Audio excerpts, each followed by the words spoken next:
কোন গুনাহে আল্লাহ বান্দার দিক থেকে মুখ ফিরিয়ে নেন?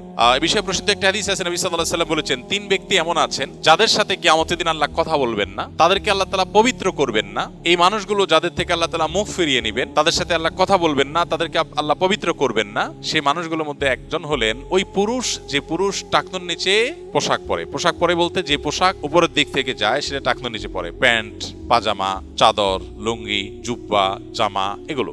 মুজা যেটা থাকেই নিচে, নিচ দিক থেকে পরা হয়, ওইটার কথা ভিন্ন। তো এই যে মুসবিল যে ব্যক্তি টাকনুর নিচে প্যান্ট, পাজামা, লুঙ্গি ইত্যাদি পরে, এই ব্যক্তি তার সাথে আল্লাহ কিয়ামতের দিন কথাও বলবেন না এবং তার দিকে আল্লাহ তাকাবেনও না, তাকে আল্লাহ পবিত্রও করবেন না।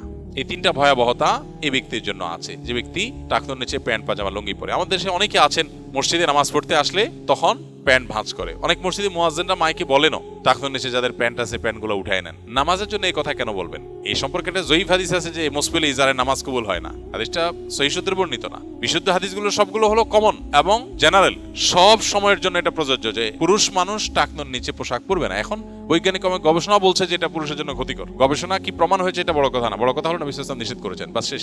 অতএব এই ব্যক্তি, যে ব্যক্তি টাকনুর নিচে প্যান্ট, পাজামা, লুঙ্গি, জুব্বা ইত্যাদি পরে, এই ব্যক্তি থেকে আল্লাহ কিয়ামতের মুখ ফিরিয়ে নেবেন। খুব ভয়াবহ কথা। দুই নম্বর হলেন ওই ব্যক্তি, যে ব্যক্তি কাউকে দান করে খোঁটা দেয়, অথবা যাকে দান করেছেন তাকে নানার কথা দিয়ে কষ্ট দেয়। দান করেছেন, আল্লাহর কাছে আশা করবেন এর বিনিময়। যাকে দান করেছেন তার সাথে আপনার কোনো আলাপ থাকবে না। দান করে খোঁটা দিলেন, কষ্ট দিলেন, খোঁচা মেরে কথা বললেন, এগুলো বললে আপনি আল্লাহ তাআলার দৃষ্টি থেকে সরে যাবেন কিয়ামতের ময়দানে। নাম্বার 3, ওই ব্যবসায়ী, যেই ব্যবসায়ী তার পণ্য বিক্রি করতে গিয়ে মিথ্যা শপথ করে। এখন তো ঘরে ঘরে ভাই আল্লাহর কিরা, এটা কিনা পড়ছে এত, ভাই কিনতেও পারে না এত টাকা দিয়া, এটা মিথ্যা কথা। তো এই ব্যবসায়ী যে তার পণ্য বিক্রি করার প্রয়োজনে মিথ্যা শপথ করে ক্রেতাদের সাথে, কাস্টমারের সাথে, তার দিকে আল্লাহ তাকাবেন না, তাকে পবিত্র করবেন না এবং কিয়ামতের দিন আল্লাহ রাব্বুল আলামিন তার সাথে কথাও বলবেন না। আল্লাহ আমাদেরকে এই সমস্ত বদগুণ, খারাপ গুণ থেকে, চরিত্র থেকে হেফাজত থাকার তৌফিক দান করুন।